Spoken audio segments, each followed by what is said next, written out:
Mga Lods, magandang araw sa inyo. So halos magdadalawang buwan na rin mula nung magkita kami ng aking nanay dito sa may mahabang tulay na yan. Hindi ko naman akalain mga Lods na parang magiging malapelikula pala yung muli naming pagkikita.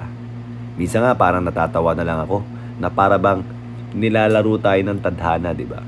And also mga Lods, marami akong nalaman na parang nagdudugtong-dugtong na minsan ay mapapangiti ka na lang. So isang halimbawa na lang dyan mga Lods is, nalaman ko ang nanay ko pala is a basketball player doon sa school nila. So naghanap ako ng pictures. Ang sabi niya, hindi pa naman daw ganong uso ang pictures nun, pero naalala niya, jersey number 10 daw siya. Nagulat ako syempre mga Lods, dahil doon sa Philippine College of Criminology, jersey number 10 din ang daladala ko.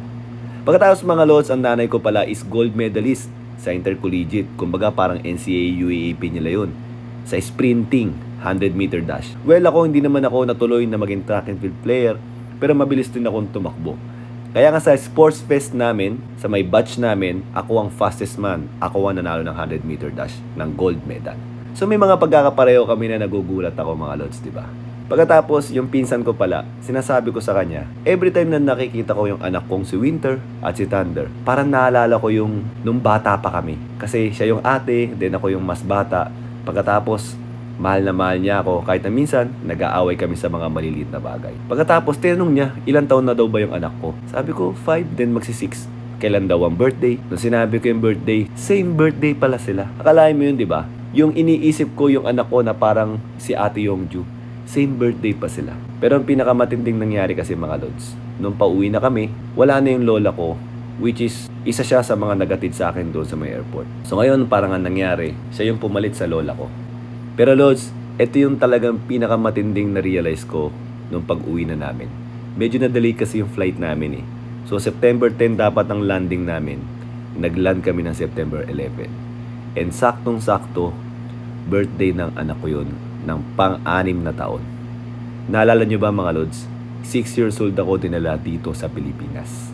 Habang tinitingnan ko yung anak ko, hindi ko lubos maisip na ibigay siya sa ibang kamag-anak namin at hindi ko siya makikita ng for 30 years.